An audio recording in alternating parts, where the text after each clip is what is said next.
Professor Stournaras, for sharing with us these valuable thoughts.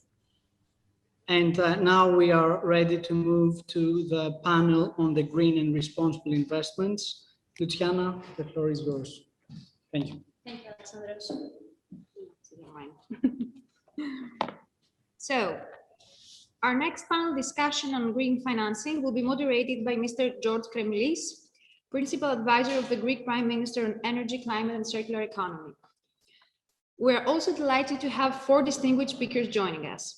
Professor Yannis Maniatis, former Minister of Environment, Energy and Climate Change, will open the debate, analyzing the geopolitics of climate neutrality as a historic opportunity for Greece. Ms. Theodora Donakaki, coordinator of the Bank of Greece Climate Change Committee, will focus on the Ngfs role on the greening of financial system and the need for climate adaptation. Next, Mr. Dimitrios Koufos, EBRD Director of Energy Efficiency and Climate Change, will present their initiatives in boosting climate resilience in the area of the EU Taxonomy and ESG investments, while Mr. Esa Farmaki, partner and co-founder of Astarte Capital Partners LLP, will showcase how reforestation can play a transformative role towards a net zero economy. Finally, Mr. Andrei Jeka, partner and co-founder of Sporos Platform, will present the Sporos approach to empowering the circular transition in Smes. Good evening to everyone. Mr. Kremlis, on you.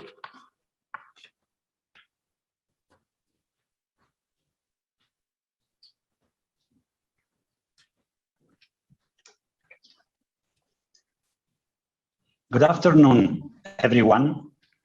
It is a pleasure and a privilege to moderate this important panel with distinguished speakers on a theme which is very high on the international, European, and Greek agenda, the green and responsible investments.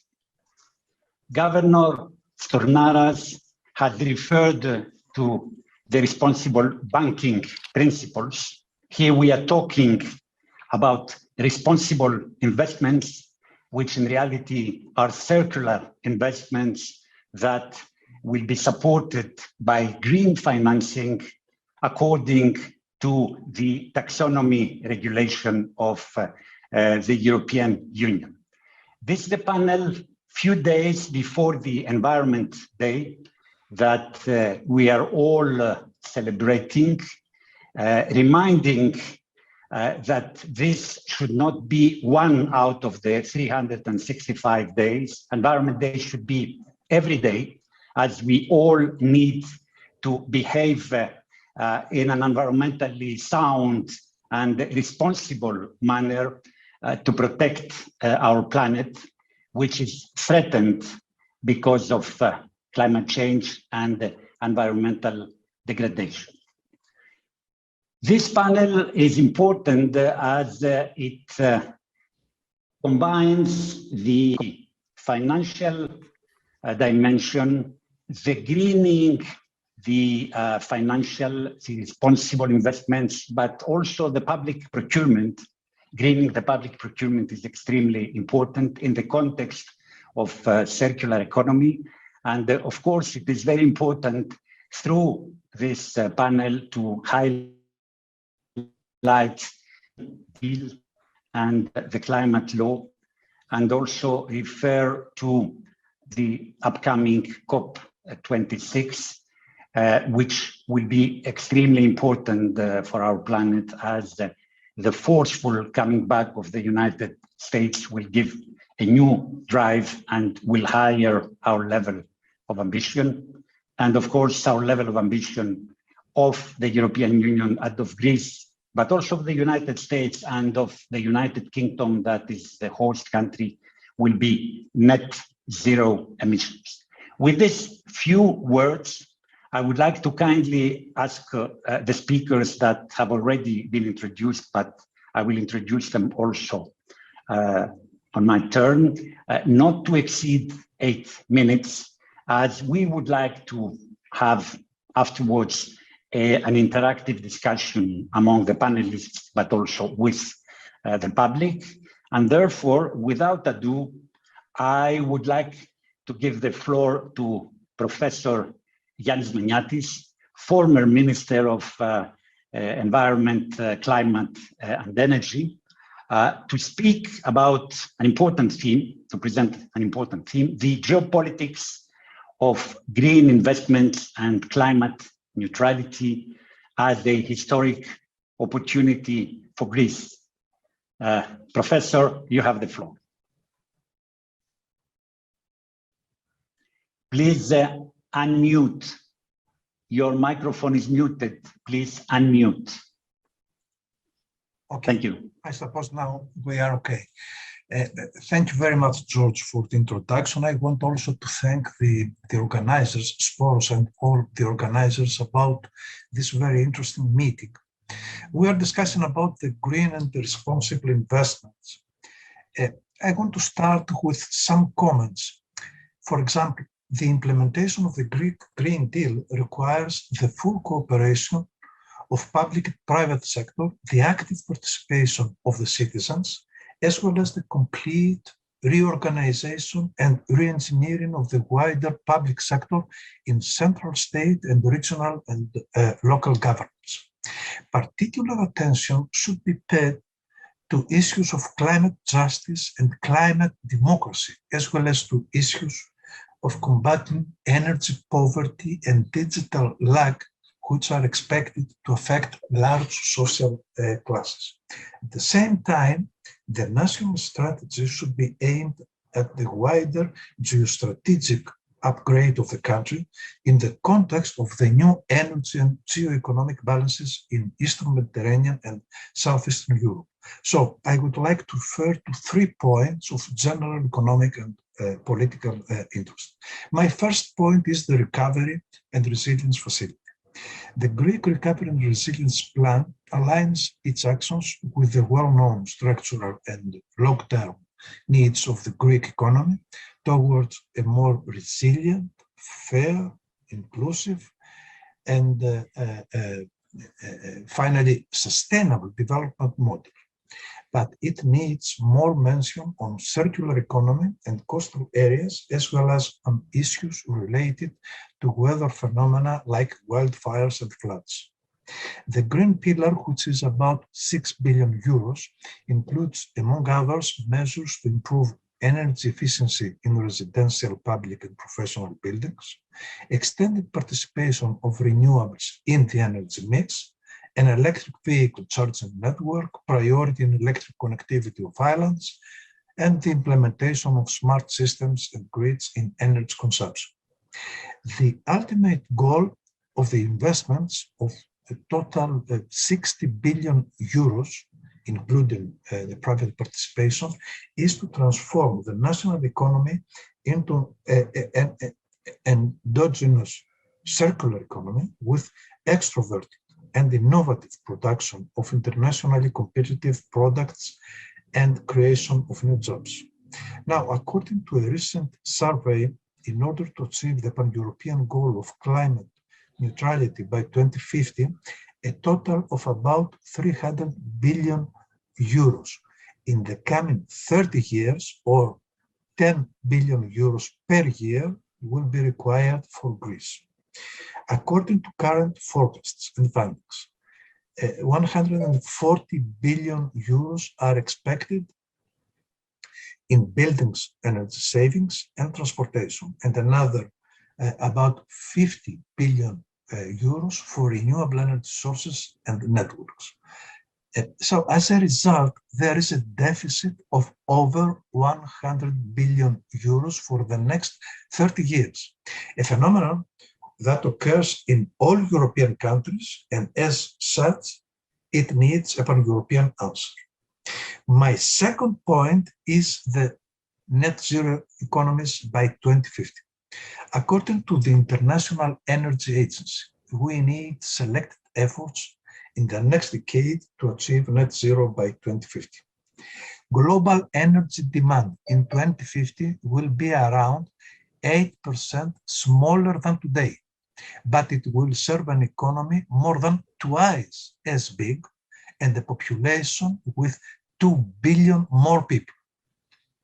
The transition to net zero brings substantial new opportunities for employment, with 14 million new jobs created by 2030.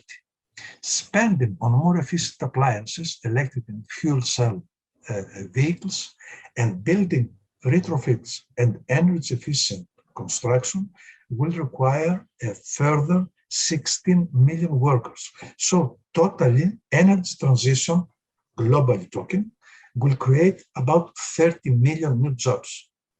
But these jobs and opportunities are often in different locations, skill sets and sectors than the around 5 million jobs that will be lost in fossil fuel sectors, meaning structural changes can cause shocks for communities with impacts that persist over time. On the other side, in many consuming countries, taxes on diesel, gasoline, and other fossil fuel consumption are an important source of public revenues, providing as much as 10% in some cases, in some countries. In the net zero pathway, tax revenue from oil and gas retail sales falls by about 40% between 2020 and 2030. Managing this decline will require long-term fiscal planning and budget reforms. Now, coming back to the European target of carbon neutrality by 2050, one important energy issue is heating and cooling, which is 3 times bigger than power, consuming 51% of the total final energy consumption. Heating and cooling has at least 3 basic characteristics. One, it's a renewable technology that mostly promotes energy democracy, is fully decentralized, tackles energy poverty, is compared in cost with natural gas, is by 90% based on European technology materials, and can save 100 to 200 billion euros from fossil fuel inputs. The second characteristic is that it is a European-driven renewable technology that, with a cost of about 1,000 euros, saves the same amount of CO2 with the CO2 saving of an electric car that costs around 30,000 euros. And its third characteristic is that in Greece, it's a strong renewable energy industry that employs more than 3,500 employees in 22 small and medium enterprises and exports more than 60% of its production to USA, China, Japan, Gulf, etc. So Europe has a moral and economic duty to take action in adopting a renewable heating and cooling strategy package in all national energy and climate plans in order to ensure that 50% of the total heating and cooling consumption by 2030 comes from solar heating, heating pumps, geothermal energy, and renewable district heating systems. This should deliver 300,000 new skilled jobs in Europe. My third point is geopolitics and the European Green Deal.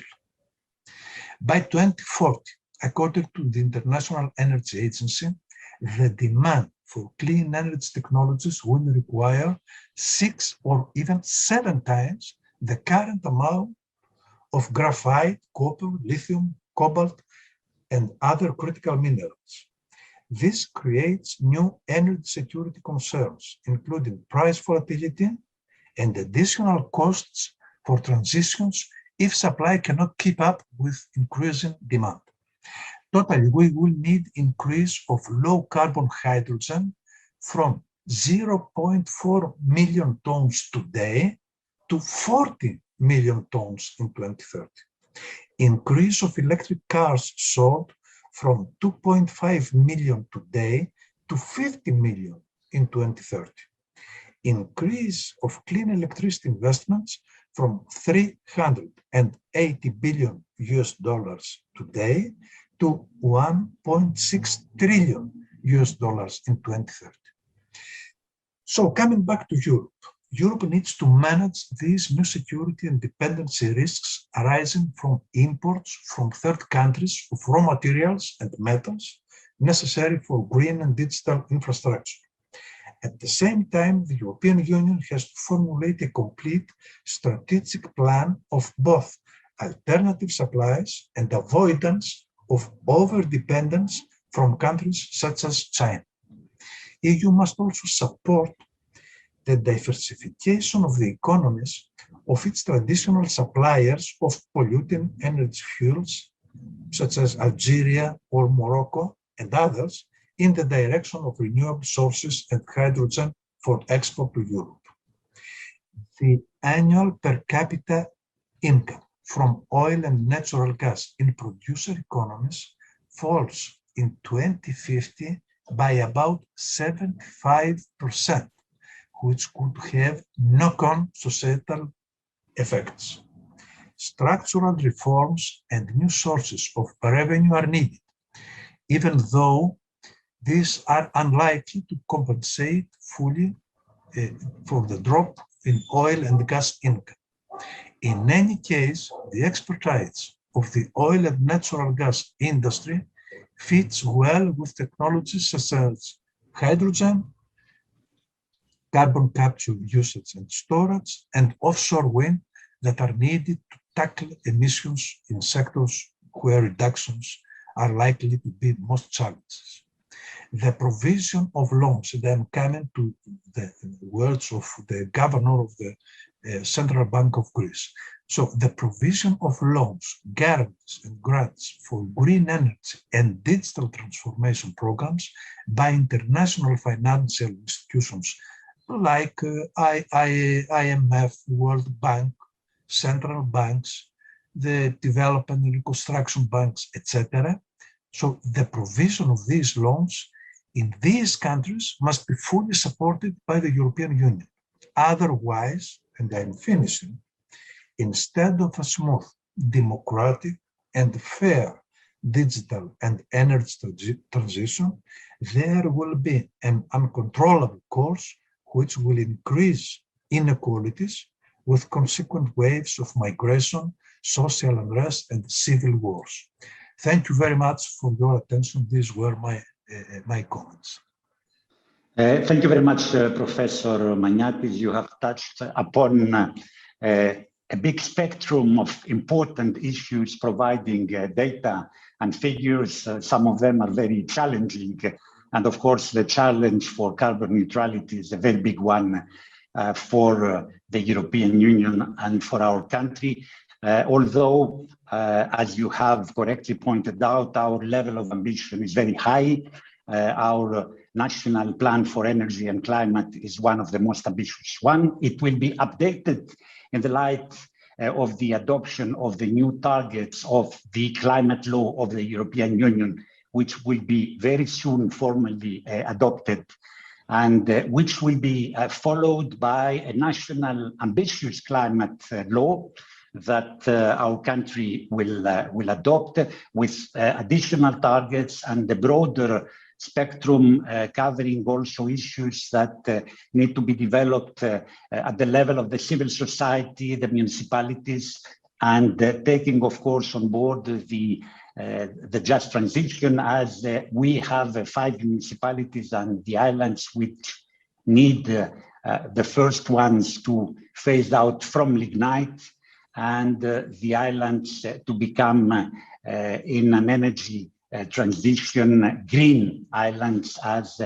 they should not use any more mazout for their energy needs. You have referred correctly to the hydrogen, to the development of renewables, to geothermy. These are priorities. I would like to add the tide as well, the energy from the waves, from the sea, and which can be extremely important in our country. And I would like also to say that offshore wind farms are important, but in Greece we have the privilege to have a lot of small islands which can be developed as renewables hubs and connected with other islands. This is an opportunity, a unique opportunity that we need to seize. In Denmark, for instance, they are building artificial islands, which have a high, let's say... we have a natural islands. Yes, we have our national land, so let's exploit them. We have sun, we have wind, we have water, we can produce hydrogen, tide, etc. So without ado, as you have touched upon a lot of important issues which will lead to an interesting discussion, I would like to give the floor to the next speaker, Madam Theodora Antonakaki, who is the coordinator of the Bank of Greece Climate Change Committee. We had the privilege to hear an inspired speech from Governor Stournaras. She will give us more information on the network for greening the financing system that she's driving. And without ado, I would like to give her the floor in relation to this network and to climate adaptation. Thank you, Mr. Kremlis. It's a pleasure for me to be here with you today. It's a wonderful panel. I'm sure we'll have a lot to discuss about at the Q&A session. At this stage, I would like to share my screen and walk you through some thoughts on the Ngfs and the role of climate change adaptation, especially for a country like Greece. So I guess by now you can all see my screen. Climate change, a well-known issue by now. Here we see Show Your Stripes, a project showing the advancement, the increase in global average temperature for the last centuries. We all know by now that climate change is a global risk. We've seen how during the past decade, the global risks landscape is progressively turning green. For this year alone, 4 out of 7 top risks are related to climate change: extreme weather events, human environmental damage, biodiversity loss, and climate action failure. Even infectious disease, we know and we have seen how it is already related with COVID and how the deforestation relates to issues that have been addressed alongside COVID research. So how does the economy and climate work together? The economy produces emissions. Every anthropogenic activity produces emissions. These emissions form the anthropogenic climate change phenomenon, and this phenomenon occurs costs to the economy, and this gives us the cycle of how they are both interlinked. And of course, we expect this to have a huge impact on GDP. We've seen researchers and scientists making estimations based on different climate change scenarios for different countries, and we can generally agree that the impact is going to be significant. So indeed, climate change is a systemic risk factor for the economy and the financial sector. There we identify 2 main types of risk: the transition risk, relating to environmental regulation that affect carbon-intensive businesses, other technologies that may become redundant, and the physical risk that relates to direct effects of extreme weather events and indirect effects that can follow from resource scarcity. Yet, as every crisis is also an opportunity, the implementation of climate policies can be seen as an opportunity, and I'm sure this will be part of the discussion here today. So central banks and supervisors have progressively started working on climate change issues. In 2017, at the One Planet Summit in Paris, they formed the Coalition of the Willing. It was first 8 central banks and supervisors that established the network, and by today, this network has grown to more than 100 members and observers. As I already mentioned, it's a coalition of the willing, a voluntary network of course, consensus-based, in order to advance the monitoring of the climate risk, produce recommendations and reports, and provide guidance on how central banks and supervisors can tackle the issue of climate change. By now, many important institutions are part of this network. Apart from central banks from all over the world, we do have other important institutions taking part in the discussion: the EIB, the EBRD, EBA, ECB. Of course, you can see Bank of Greece there as well, the World Bank, the OECD. So you can imagine that everyone who is an important part of the financial sector system is part of the Ngfs and actually following all the discussion that has been going on there for the past 4 years. Now, the Ngfs has a certain structure in order to work on climate change. We're working in 5 different work streams. One is on microprudential and supervision, another one on microfinancial, a third one on scaling up green finance and exactly what we can do about investment policies. The fourth one, which is very important work stream that was set up this year, it's bridging the data gaps, because as you've all seen, we are still lacking definitions, standards, coherent information on how to address climate change. This is what the governor talked about, the need to have a taxonomy, the EU taxonomy implemented, and a right taxonomy, so as to avoid greenwashing, but also to make sure that everyone is feels trust on this taxonomy, that the taxonomy itself is not greenwashing anything. And of course, a fifth work stream on research, which is very important to advance, to base our efforts on solid evidence and science-based approaches.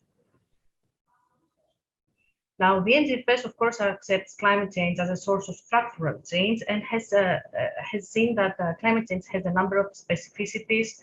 It has a foreseeable nature, so we can estimate what's coming and we can prepare for that. The impact, of course, is far-reaching, and there is a breadth and magnitude to that impact, so we really need to act on it.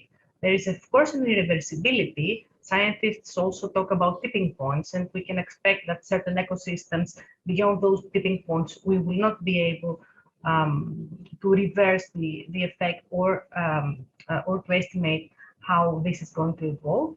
And there is a non-linearity in the tipping points I just mentioned as well.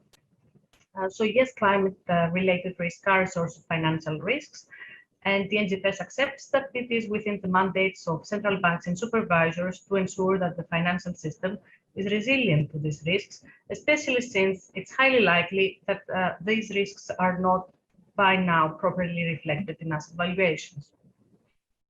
And since 2019, the Ngfs, as I mentioned, has been publishing reports and guidance and practical documents to better equip central banks and supervisors, talk about both financial objectives, but also extra financial objectives and addressing the impact of even central banks' portfolios on the environment and the society. Of course, I would like to briefly mention the UNEP-FI, the finance initiative of the United Nations Environment Programme. We've also heard the governor and Mr. Kremlis briefly discuss about it. This program is a partnership between the UNEP and the global financial sector. The scope there is to mobilize finance for sustainable development.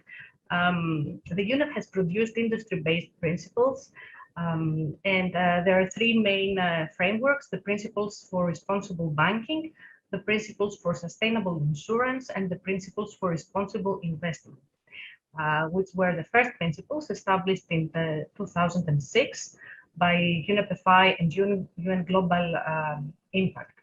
And of course, these frameworks address the role of the financial system for the 2030 agenda and the achievement of the goals of the Paris Agreement.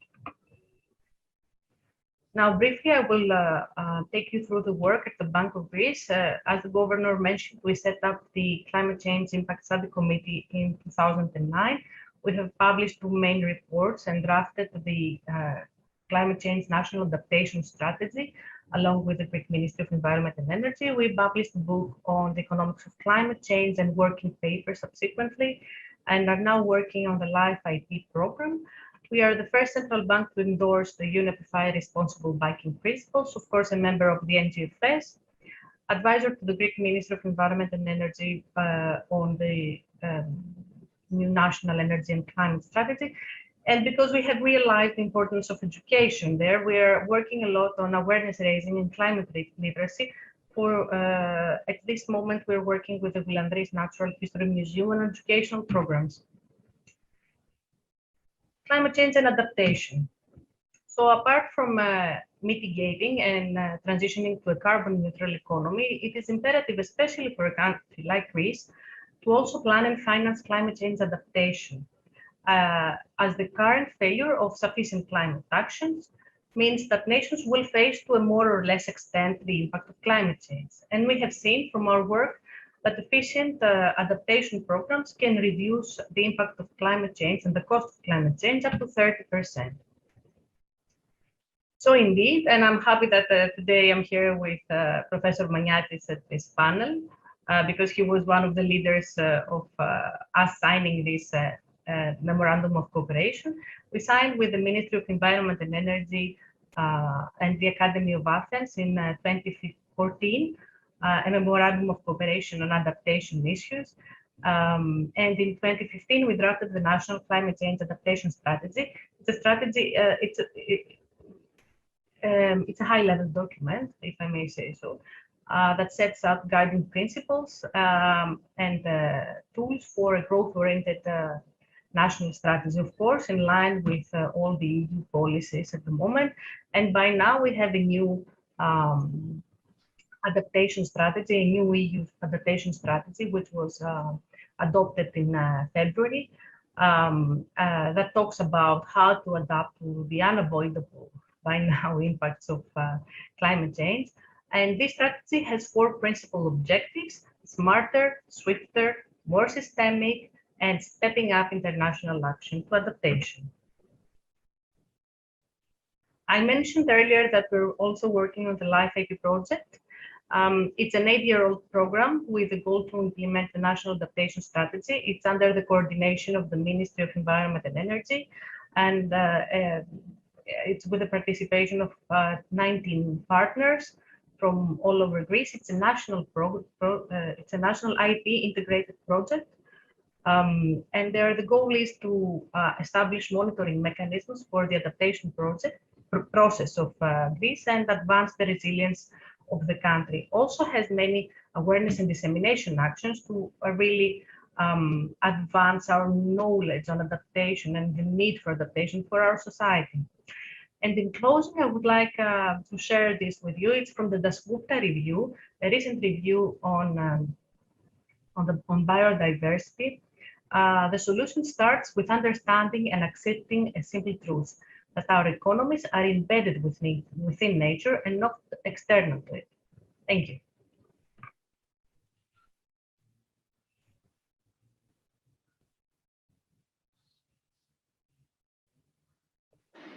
Thank you very much for this very interesting presentation. The overheads make things more illustrative to a large extent. And I must say that we are all very happy that we have the Green Central Bank, a pioneering bank that is developing a lot of circular initiatives. I think we should be talking about circular banks in the future, and circular environmental and social governance. Mr. Koufos will refer to it. I would like also to underscore the importance of this LIFE IP program that had started with Professor Maniatis at the time in the capacity that he had as the minister. It was a very important contribution. And I would like also to thank Ms. Andonaki, as the Bank of Greece is also involved in another initiative that I have the privilege to coordinate. It is the Greek initiative at the United Nations level for the protection of cultural and environmental heritage from the impacts of climate change, an initiative that we are co-driving with UNESCO and the World Meteorological Organization, and which will be discussed more specifically in the upcoming COP26 in November through a joint meeting of Ministers of Culture and Ministers of Environment dedicated to this initiative that Greece is organizing. Thank you very much again. I would like now, without ado, to give the floor to Mr. Dimitris Koufos, Director with the EBRD. Whenever I talk about the EBRD, I'm very happy because I'm a member of the SAC, the Environmental and Social Advisory Council of the EBRD. And I can also say that the EBRD is a climate bank and a green bank together with the EIB. They are sharing this role. It is a very important role. They are both international IFIs. The EIB more dedicated to the EU as an EU institution, the EBRD with a broader scope. But I would like to give the floor to Mr. Koufos, who will give us more on what the EBRD is doing to promote circular economy, and they are doing a lot, and climate resilience in the area of the EU taxonomy. We have referred to it, and the environmental and social governance investments. Mr. Koufos, you have the floor. Thank you very much, Professor Kalisis, for the warm introduction. Thank you for the enthusiasm. It's always very nice to see the enthusiasm that we needed in our efforts to tackle the big problems ahead of us. And I'd like also to thank the organizers for inviting me to this distinguished panel and to the co-panelists for the future discussion we'll be having shortly, stimulating our thoughts and providing the necessary drive to move our agenda forward. Let me just share my screen for 1 second, if you allow me.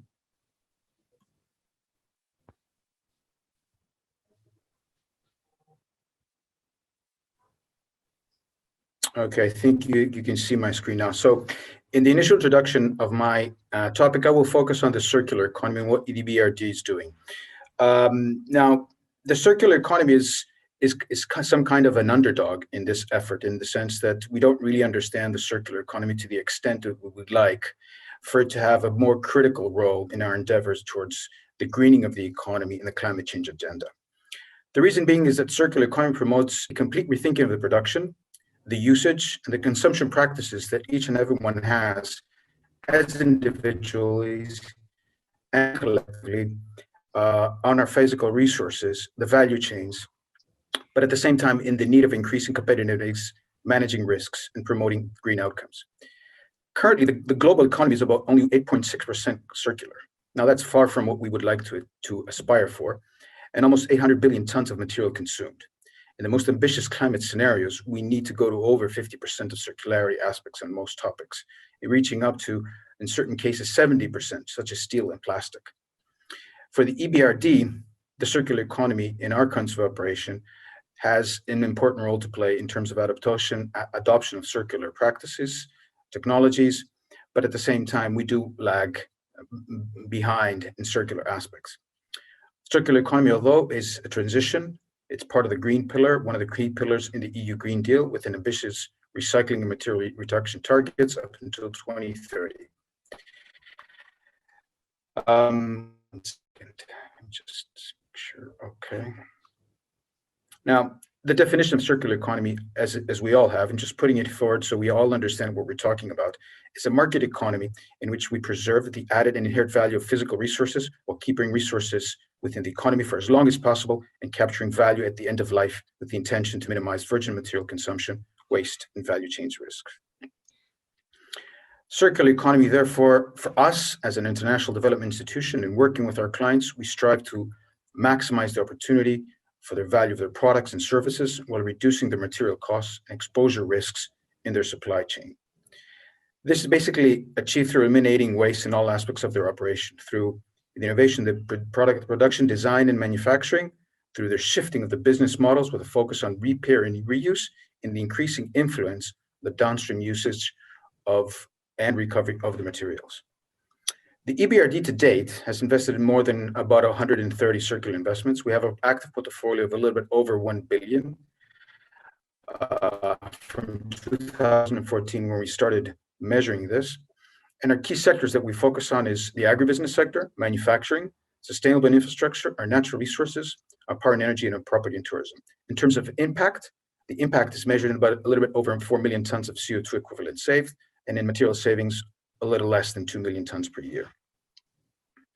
In line with our categorization system that was recently developed by the EU, in which we were a part of it, we focus on 4 high key areas, which is the circular design and production models, in which we aim to increase the resource efficiency through new design, new processes, re-engineering, material innovation, and substitution.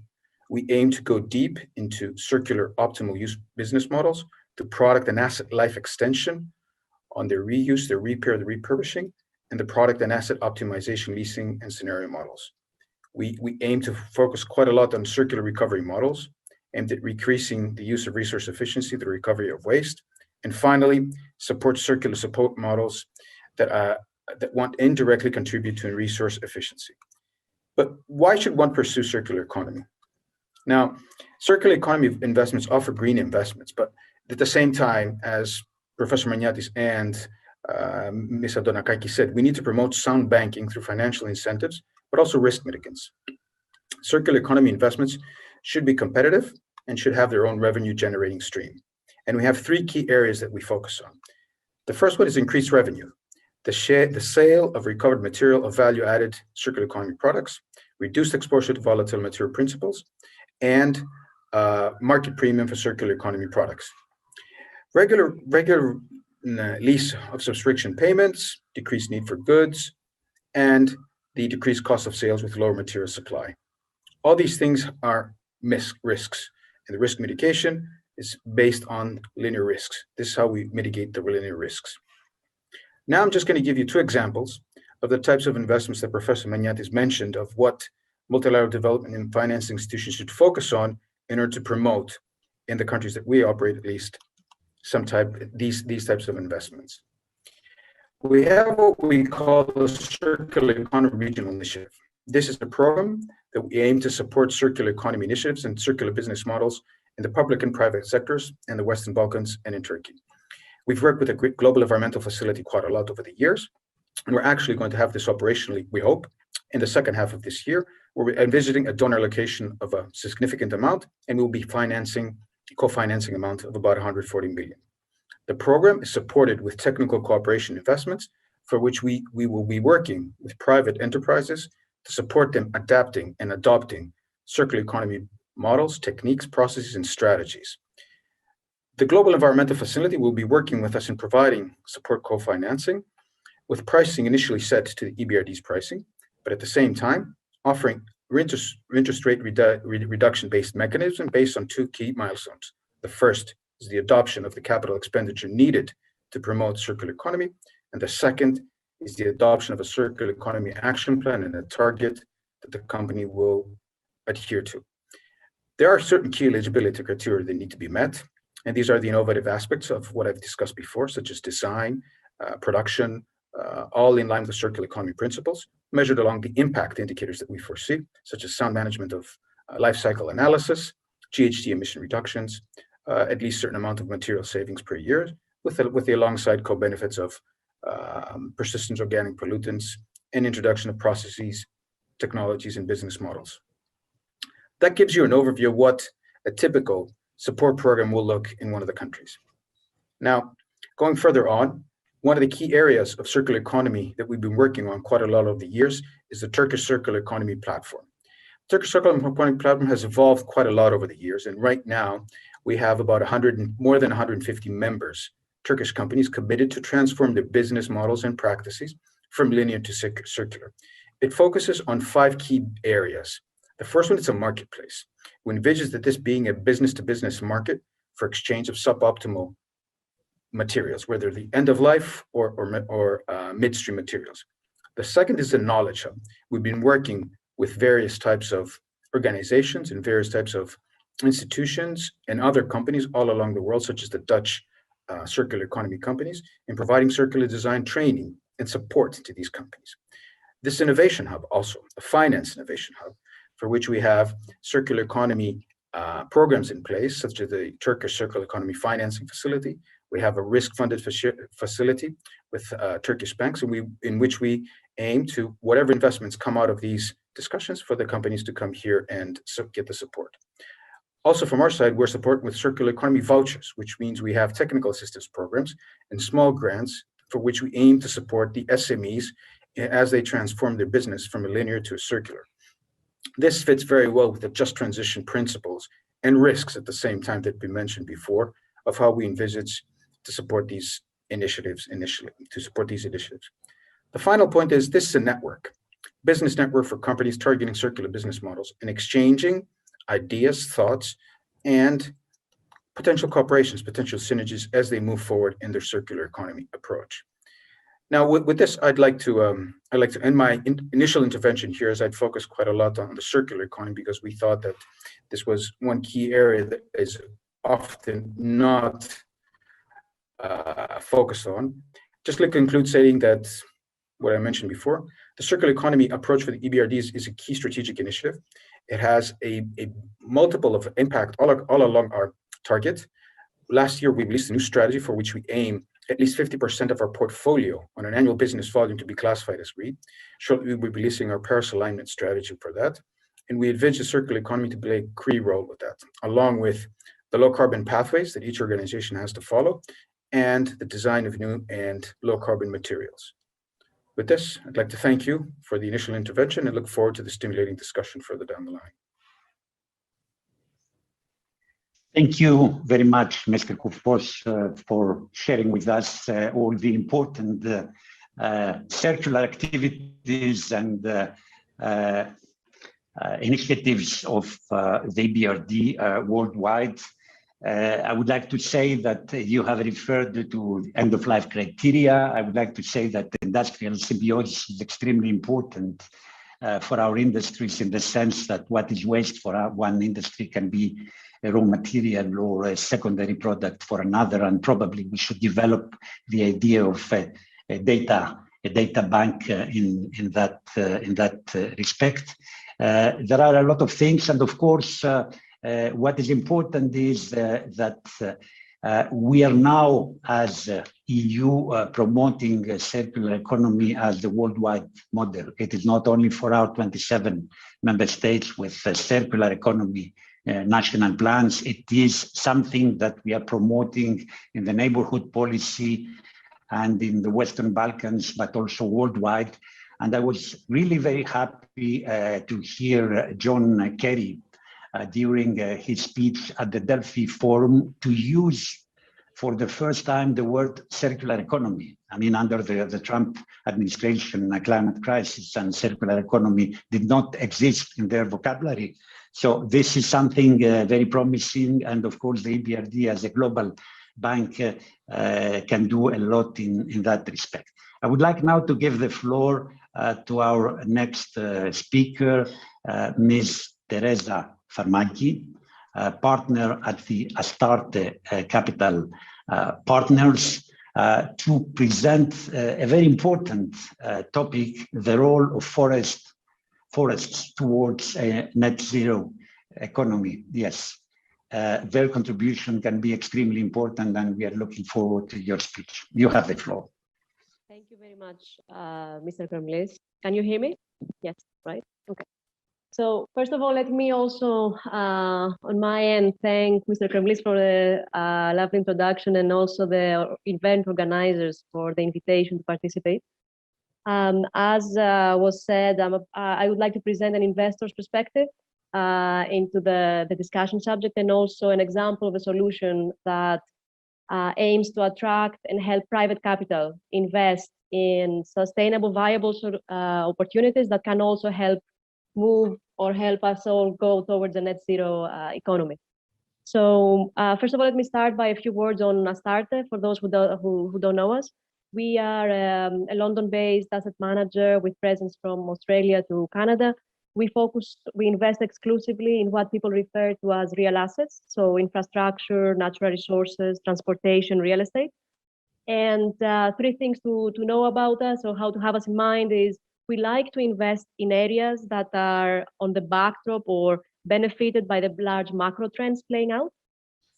So direct private capital in long-term opportunities that are very much in need because of the large macro trends working. And the second thing is we are very ESG sensitive. We do believe that ESG is not a compliance or reporting aspect. It's a true source for value creation through increased values for the companies who adopt, but also as better risk management.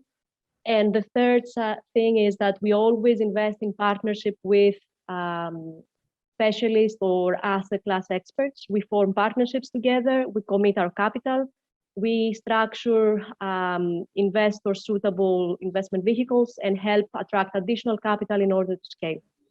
So with that in mind, let me then turn to the real important subject of today, which is the role of forests and why we have chosen to focus and dedicate so much of our efforts and capital in this space. We believe that forests are actually traditionally overseen for their role, and they have a vital role to play both in climate change towards net zero, but also in a circular economy. Starting from climate change, I will not go into the importance of it or the threat. I think earlier today, Andre Geek was also particularly visual about the threat and the risks associated with it, and all the panelists here and in previous panels mentioned the different aspects. So I will go straight to the point that I believe we believe that today it's widely acknowledged that in order to reach net zero, we need to have both emission reduction, but also pure new offset. On the emission reduction, just to give you an idea for those who think that it's actually, it can be on its own, the entire reduction of CO2 by COVID, the last year and a half, is estimated to be only 5% of CO2 emissions. That is with the entire world effectively slowing down for a year and a half. So CO2 reduction by emissions by themselves are just not enough. We really need also new offset. And with offsetting, we're talking about technology, carbon, either negative emission strategies or pure carbon storage solutions. And forests have been probably the oldest proven technology for carbon storage. Trees store carbon through their natural process of growing and producing their biomass. The size of it, if we want to talk about, just give an idea of how big the carbon storage associated with forests today is. The whole of Latin America has 22% of the world's forests and has stored today 104 gigatons of CO2. If people don't know exactly how to associate that, we can see it a little bit also from the opposite side. Deforestation today, so just the forests that are being destroyed today and leading to CO2 emissions. If tropical deforestation was a country, it would be the 3rd largest country in the world, following China and United States. So the impact and the role of carbon storage and offsetting through forests is just phenomenal and not replaceable just by other things. It needs to be invested in. Now, with forests and carbon storage, then I would guess, to cut a long story short, we need deforestation. We cannot just eliminate. We need to do as much as we can to mitigate, of course. At the same time, we need new forest development as well.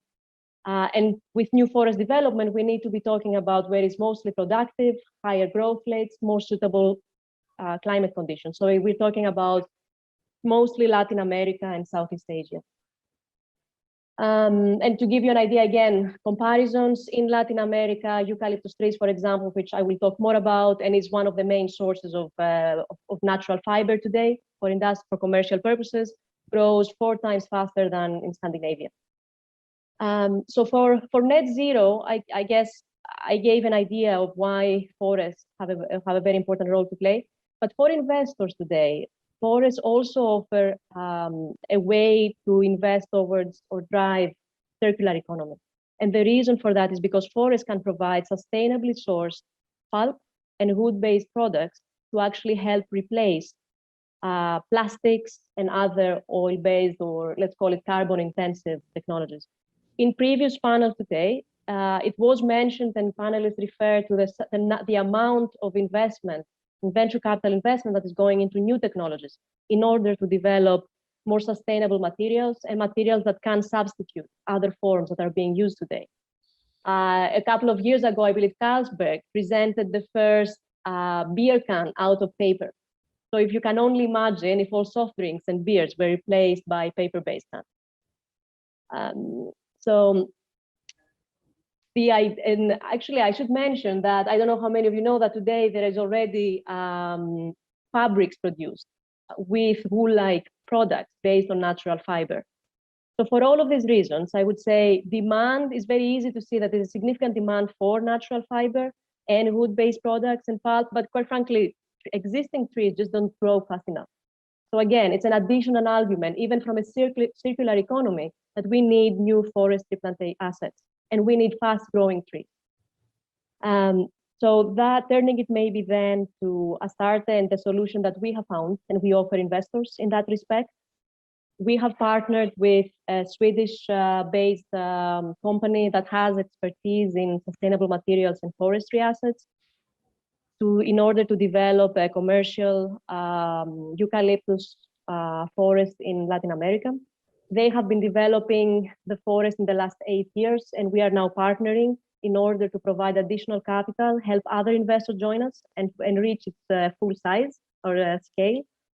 It's a total investment of $200 to $250 million US, including our own commitments. Our partners and ourselves, have already committed and investing out of $60 million US.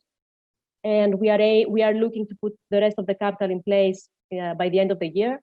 The investors that we are discussing and are actively looking to invest are primarily institutionals, quite frankly, include your typical pension plans, asset managers, insurance companies, but also corporates, and increasingly actually now corporates that are looking for a way to direct their capital as part of their decarbonization strategies into sustainable solutions, and quite frankly also viable sustainable solutions. Because Mr. Stournaras earlier mentioned that it is important to make sure that we direct investments and we create assets that don't have the risk of becoming stranded assets or create other externalities, create other problems we're trying to solve one.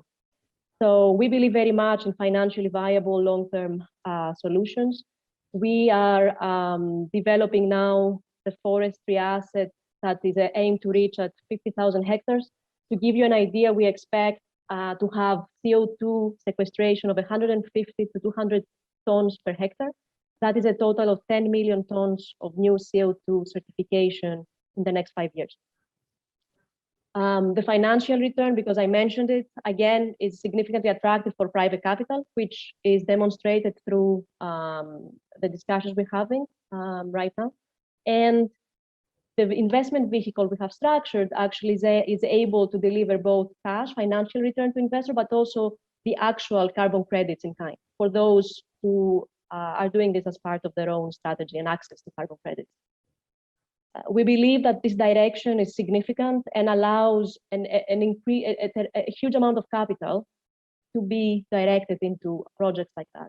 The important thing to say is that through our investment vehicle, we are also allowing and enabling more mid-sized or small institutions to participate in that journey, whose tickets on its own is not sufficient to have the impact or actually meet minimum scale because they are highly large or they have a minimum size asset. That's what we do. We are extremely excited about the opportunity. We are true believers that private capital has a very important role to play in this direction. An institutional audience, especially because of their long-term nature, have an even bigger one. Now, to kind of close the presentation on my end, as a starter, our primary focus and investment activity is in real assets, as I mentioned, but we do want to play and we try to play every way we can and a role and have an impact towards a circular economy across markets and market participants. And in areas that is outside real assets, we're doing it through strategic partnerships. So, for example, recently, and it's very timely given the event, I would say, in the panel, we recently also announced our partnership with Sporos.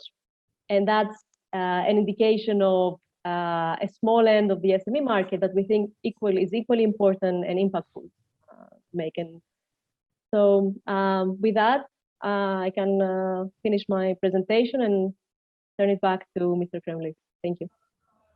Well, I would like to thank very much Ms. Teresa Farmaki for this very interesting presentation.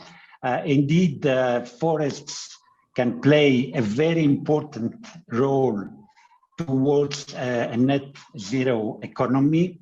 And I believe we should be speaking about circular forestry, because in reality, you have referred to the circularity added value of forestry in terms of carbon sink, in terms of providing raw material and other important secondary products that can also save critical raw materials which are endangered.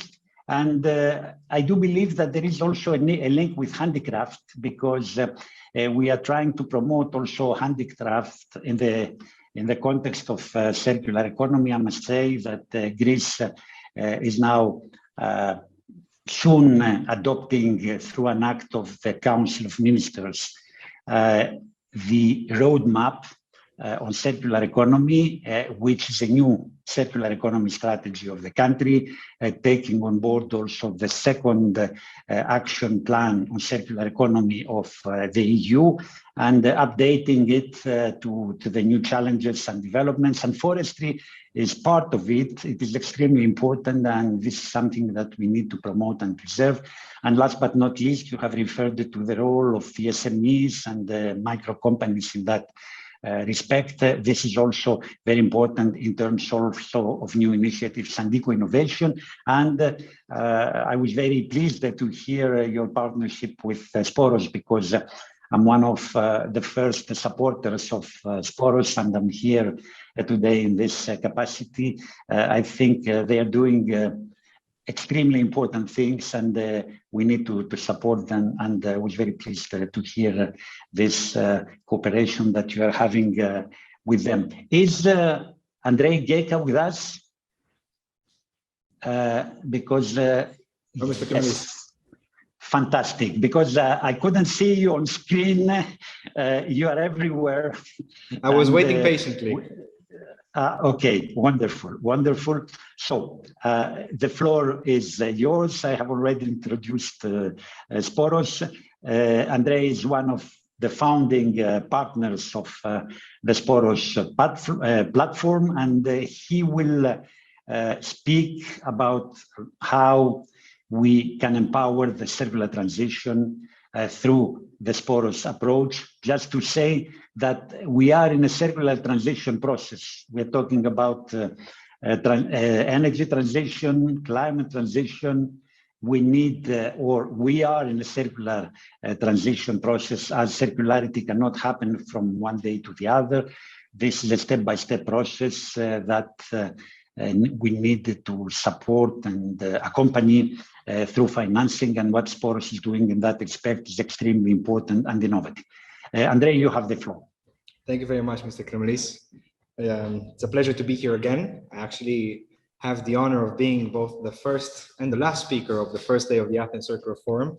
And I'm actually very happy that I managed to come after Teresa, whom I want to thank for, let's say, putting out there the partnership, the strategic partnership that we formed with them, because we think that Astarte Capital is really one of the key players that can enable the transition towards a circular economy. And also having spoken both at the beginning and at the end of today allows me to have a connection to what I was saying in my first speech, because most of the scenarios that I was discussing were risk scenarios that we are facing now.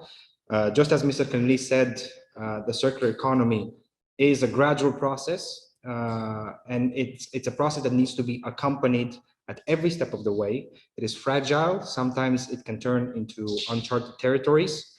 So we need to make sure that all the steps that are taken correctly in order to not move one step forward and two steps back. So in this respect, also connected to Sporos Platform, for those who don't know, Sporos Platform plans to be the first circular economy focused impact investment platform in Southeast Europe. We will, our intention is to begin first investments in the second half of this year. And one of the risks that I was mentioning in my welcoming address was the risk of greenwashing in the private financing sector. We have witnessed, especially during the pandemic times, an incredible surge of investment funds that rebranded themselves as ESG investment funds with a clear focus on the circular economy, or a lot of institutions of different sizes and natures that in some way or another incorporated circular economy in their investment strategies. However, this will have to survive also the test of time in terms of cash flows that these impact investment funds will need to generate. And since most of them might be highly capable, might have highly capable management teams when it comes to, let's say, traditional VC investing, incorporating these solutions is a very complex matter, which requires highly specialized expertise, which they need to be able to follow up to. So for example, just like Astarte Capital, also Sporos Platform, we started with the mission of the transition towards a circular economy, not as a fund that adapted to the transition of a circular economy. So for us, from the very beginning, it was a question of what is the best way of achieving a circular economy. And in the vast research that we did before we started our venture, both the market study and desktop research, we realized that there are basically three main reasons why circular economy has yet to take off, or is just at the infancy of it, or why some companies might be reluctant to do so. And that's because 99.8% of all companies in Europe are SMEs. And the vast majorities of these SMEs have 9 or less employees. These companies will never have the capacity to understand which financing options are open to them, what expertise they require for them to join the circular transition, and how to apply those solutions to their own business models in order to make sure that they can have a success in this transition. So that's how we realized that we need to create the so-called Sporos approach, which we did.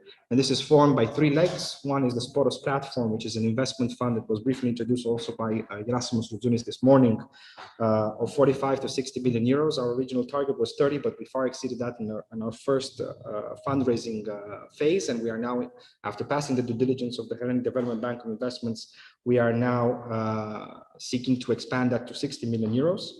Also, a circular economy dedicated consultancy that can accompany firms in their transition to a circular economy, and Symbiosis, whose main purpose is to raise awareness about the concept and conduct public affairs in order to make sure that the regulatory environment is more suitable towards a circular economy.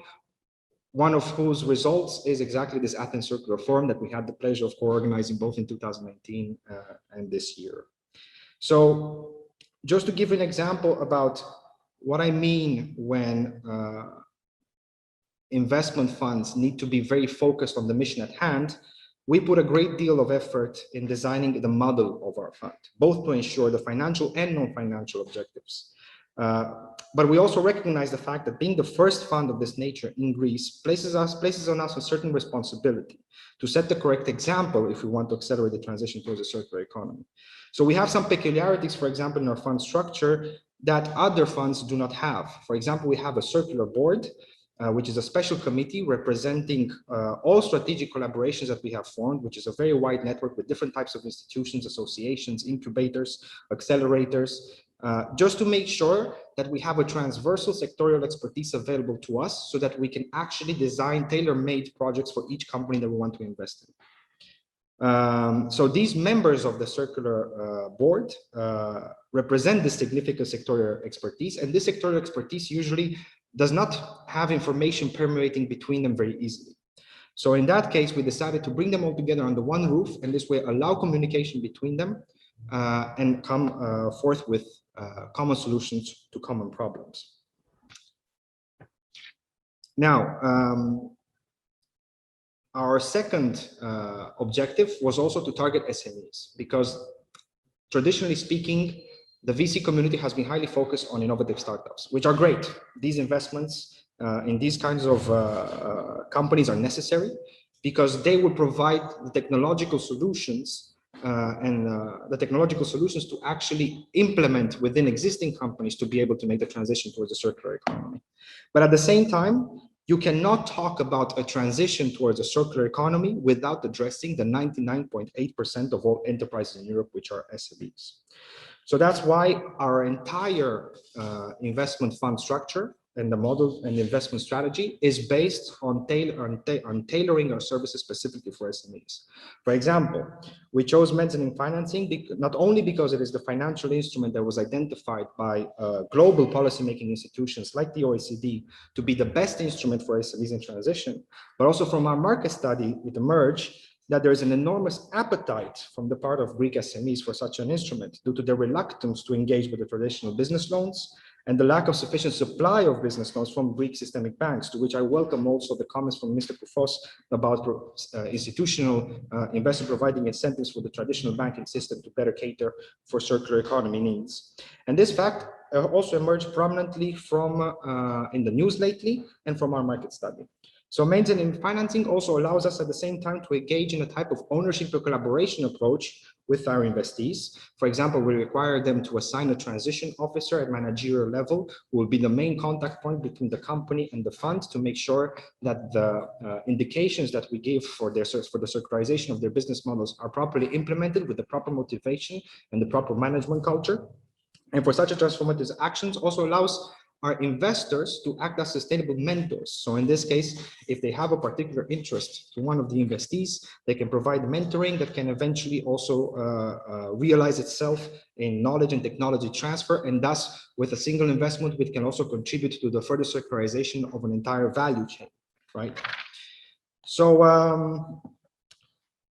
what I want to conclude with is the fact that this transition towards a circular economy represents an opportunities from many points of view, but it is an extremely complex process which requires specific and highly specialized expertise.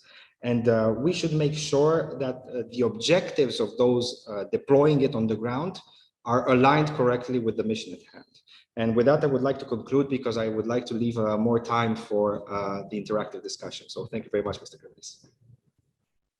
Thank you very much, Andrei.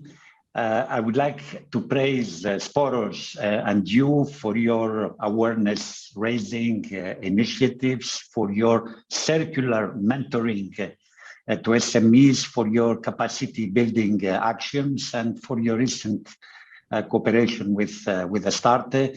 The future is yours. You are young, ambitious people, and we are there all together to promote circular economy, as this is a bottom-up process. The top-down is already there. We need to make it happen by joining forces. I would like us now to move to the interactive part. We have some 30 minutes left through possible questions to one to other, or alternatively a very short intervention. So we will make again a tour de table, 2 or 3 minutes each of you, taking also into consideration what was said by the other speakers. So let's move then to this 3 minutes each approach, which will also enable you to react on what the other speakers have said. And I would like to start with the same way as the presentations were made, giving the floor to Professor Maniatis. Maybe, excuse me, maybe ladies first. Okay, I wanted to be more innovative, but in terms of protocol, I have felt the need to give you first the floor. So let's move to Ms. Andonakaki, and then to Ms. Farmaki, and then you will take immediately afterwards the floor. Kyria Andonakaki. Thank you, Mr. Magnatis. Thank you, Professor. Thank you, Professor Magnatis. Thank you, Mr. Koblis. It's been a joy listening to all of you, and I'm sure we have a fruitful discussion. I think one point I would like to make following the discussion here today is the need for policy making. It's something that the governor mentioned as well. It's a matter for governments and fiscal policy. It's not the first role is not for central banks. And in a way, I think strong institutions and good policy making is what can advance all the efforts that we talked about here today. We need the EU taxonomy, of course. We need a strong EU taxonomy. There are still certain pending issues on some sectors. Professor Koundouri mentioned earlier. We all hope that we will have a strong position there and have these sectors evaluated, holistically evaluated for their impact on the societal goals. So yes, green finance and finance for circular economy, finance for climate change mitigation and adaptation can of course advance government's policy, but it cannot replace it. It is and will always be a matter for politicians and policymakers to adopt effective action to make the necessary transition to a circular and a carbon neutral economy. Of course, all of that are problems that need to be long-term problems. We need systematic change, and we need horizontal integration into policy making because we have interlinkages all over the economy on all sectors. A short example, we've seen that, for example, policies for net zero emissions can be pursued at the same time as we recover from the COVID crisis, right? So we do talk now about the green recovery. As the governor said, we are not there yet, but we do hope that our recovery paths will become greener and more circular as time goes by, because indeed it's an opportunity we cannot afford to miss. Given the amounts of money that will be spent over the next years, we do not know whether our society will have the same opportunity and the same amount of money to be spending in the next years if we don't take this opportunity now. Thank you. Thank you very much for that. Indeed, this is a unique opportunity that we need to seize. The challenge of the current programming period, where more than 30% of the budget will go for climate expenditure and for the Recovery and Resilience Fund, is to prepare project pipelines, green circular project pipelines. The money is there, and I think the challenge is there, and we need to, let's say, start preparing it as soon as possible, involving also the private sector. We need a new development law, a circular development law, νέο-αναπτυξιακό νόμο κυκλικής οικονομίας. Just to put it in clear terms in Greek, we need private public partnerships. We need a lot, and of course we need to ban harmful subsidies. This is extremely important while promoting green financing. Ms. Farmaki, the floor is yours. Thank you very much. And to make sure I understand right, you ask for general remarks, correct? Or yes. 3 minutes general remarks, and if you want to react to one or the other speaker, up to you.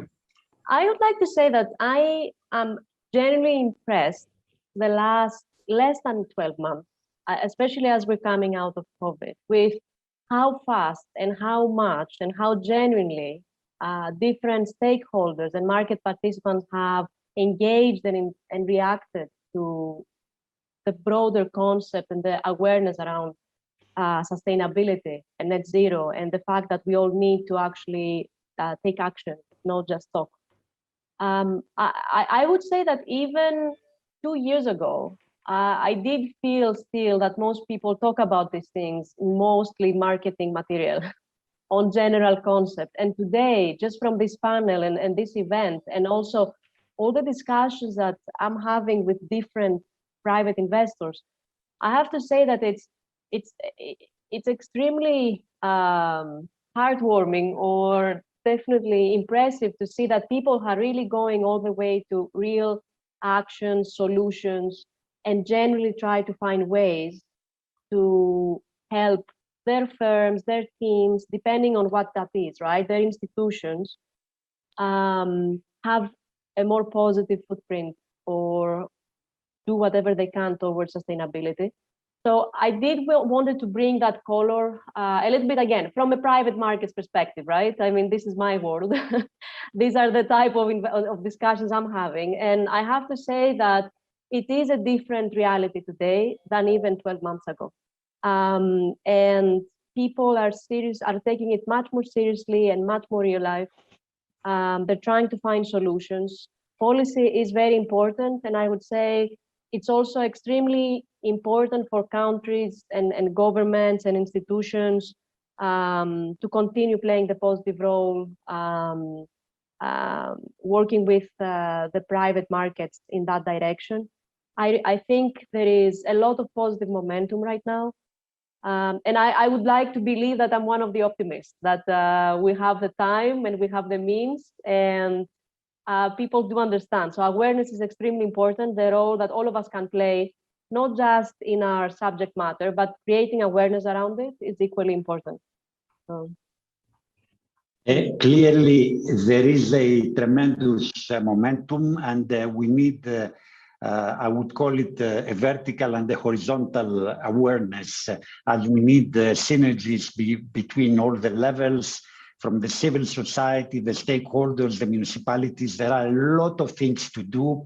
I am referring now to circularity, to circular entrepreneurship, to circular cities in terms of smart cities. Everything is there. The money is there. The awareness is there. We need to build on this and seize the opportunity. And of course, Sporos is there as a seed to do as much as they can. Professor Magnatis, the floor is yours. Well, thanks, Mr. Karmilis. I have some comments on our discussion, and let me just say the following. First of all, I feel very happy to have in my country the governor of the central bank, Professor Stournaras, and Ms. Andonakaki, one of the first of the pioneers in greening the central banking system. And I know it, and I feel proud for Professor Stournaras and Ms. Andonakaki, because I think that the Greek governor has pushed also the European Central Bank, as well as the other central banks, towards what we have already heard. My second comment is about what I have heard from Mrs. Farmaki. I think that the societies and the economists have not yet understood the importance of forests. And honestly talking, I think that you should do your best in order for the pure economists to understand the importance of forest in decreasing CO2 emissions. Because I'm wondering sometimes, what is more profitable for the society, for the planet, for the environment?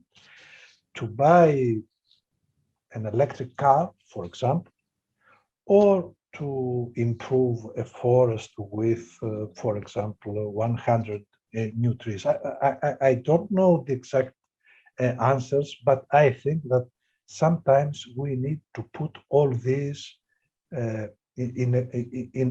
on a basis. My third point is about what Mr. Koufos has told us, and I think that we are lucky because we have a Greek scientist who can really support and promote such a total idea on promoting the infrastructure in the greater area.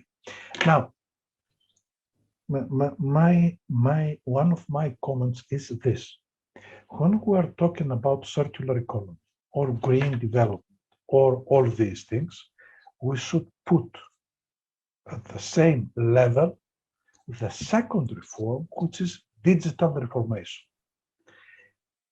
Greening and digital, greening the economy, not only the economy, the decision making in private and public sector, totally talking, and digitalizing the economy, the public sector, our private lives, etc., are twin reforms that should go hand by hand.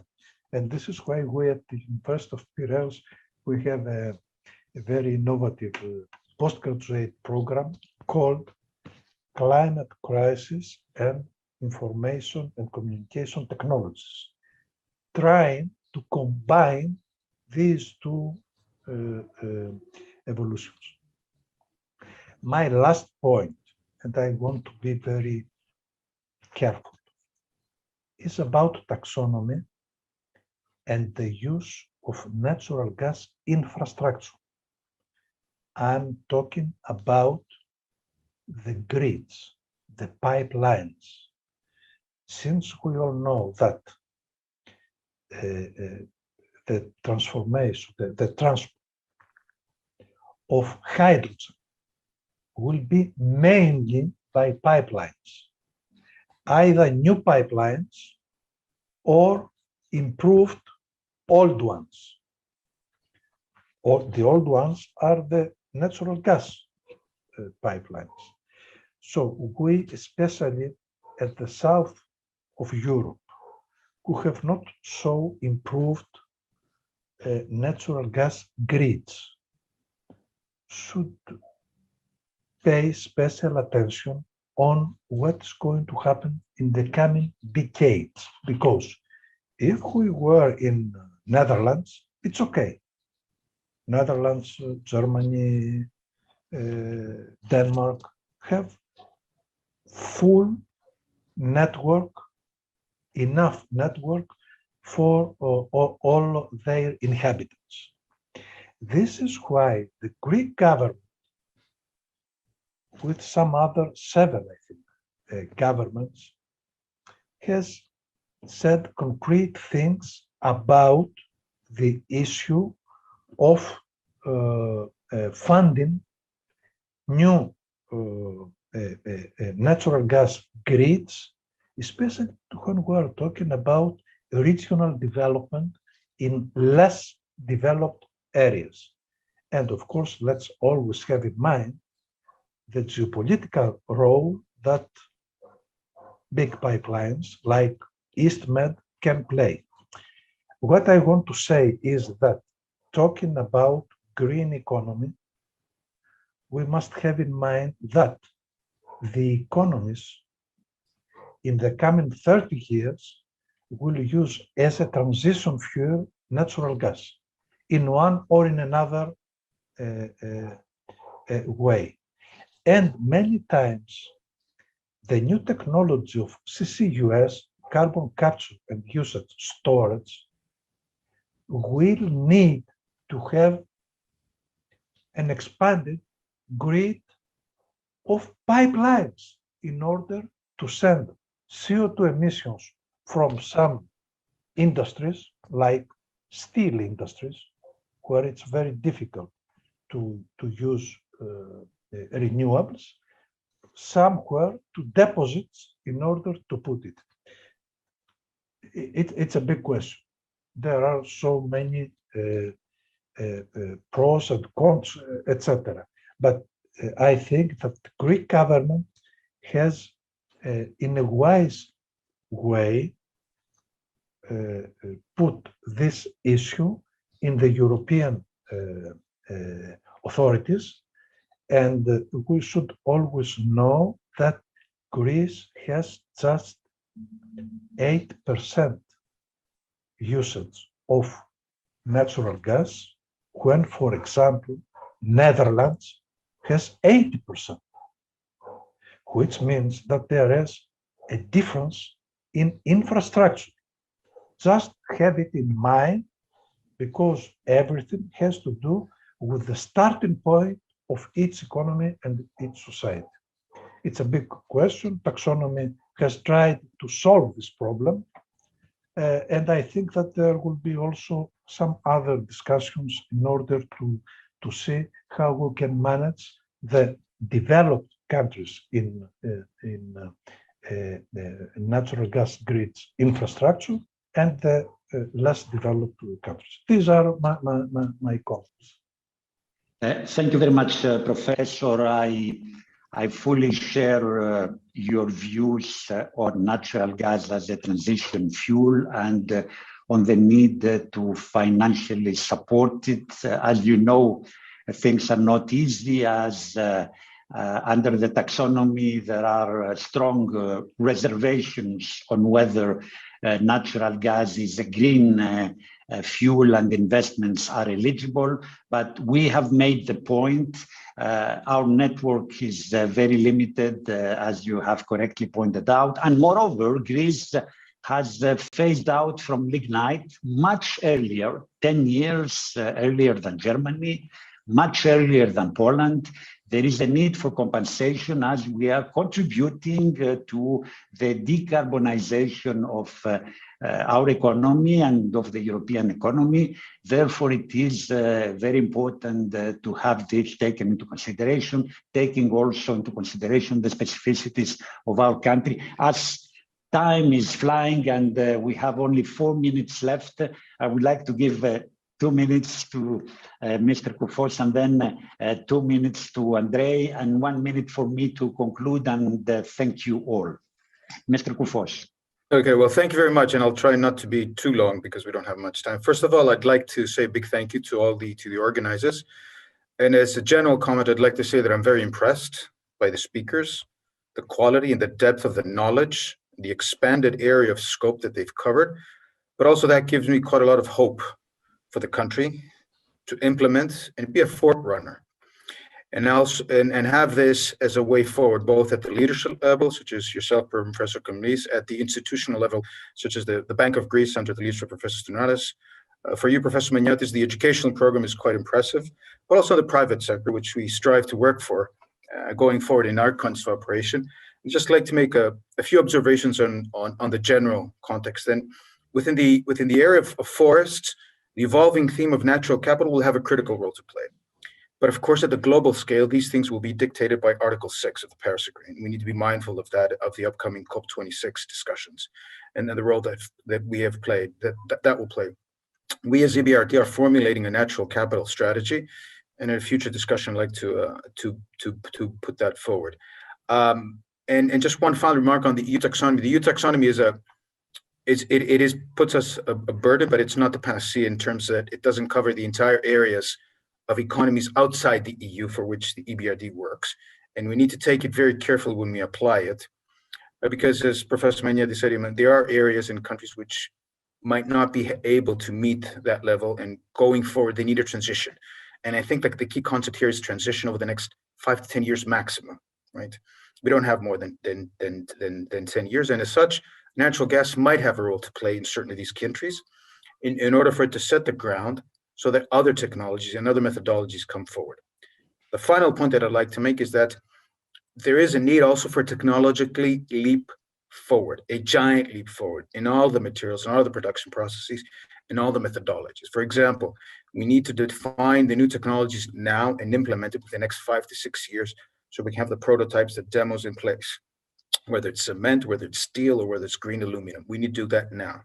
because that needs time to go into the market, and it needs time to be developed and implemented and get into the respective codes of practice, of standards, or in regulations. With that, I'll conclude because there might be some areas for questions open to the public. Well, thank you very much for this very relevant point. 2 minutes to Andrei. I see that there are 2 questions, but we are expected to finish in 2 minutes. Probably we could reply in writing to those who have sent us their questions, but let's give the floor first to Andrei, and then we will conclude. Andrei, you have the floor. Thank you very much, Mr. Kremlis. I will also be short and to the point. I believe that one of the messages that I would like to leave this discussion with is that today's world is changing at an incredible pace. And this is also related to what Mr. Kufo said about the giant leap forward in multiple fields that we need to do technologically and societally. But the pace of change that is happening is beyond incredible. I think most people do not really fully realize how fast things are changing, and especially due to the accelerated digitalization that we have witnessed during the COVID-19 pandemic. And that makes it even more so important to try to stay ahead of the curve in order to reap the full benefits of this. And one of the examples that I can give for this, and I'm happy that it was mentioned so often in today's discussion throughout the day, beyond my expectations, the EU taxonomy and its relevance to the green transition. We, for example, were following the discussion on the EU taxonomy all the way from the high-level expert group of the European Commission. So in designing the structure of our fund, we try to make it as EU taxonomy proof as possible, full knowing the repercussions that this document could have on the financial system as a whole. Or another example could be that Sporos Platform actually took let's say inspiration from the fact that the European Commission simply decided to scrap the revision of a waste framework directive that was 20 years old, and instead come about with a circular economy package, which was treating waste through a systemic view, covering the whole life cycle of products. So this clearly showed that policymakers, especially of the largest regulatory body of the world, which is the European Union, a regulatory superpower actually, that there was an understanding that the Paris Agreement was not enough and that production modalities needed to be addressed. So I think that after everything that we've heard today from about policymakers, how policy is moving in the right direction, the institutional actions to both incentivize and regulate the transition towards a circular economy, about what Mr. Cornelis was saying, that also all the stakeholders are now on the field involved in this. My only question to anybody who has any more doubts, to any potential private investor who has yet to diversify his portfolio, or to any company who has yet to try to find ways to join this green transition, the only question that I have is, if not now, then when? Andrei, thank you very much. Somebody is asking, how do you become a Sporos Platform member? I guess the question is, how do you become, I put this in inverted commas, a client of Sporos, but... suppliers of Sporos. Did I understand correctly?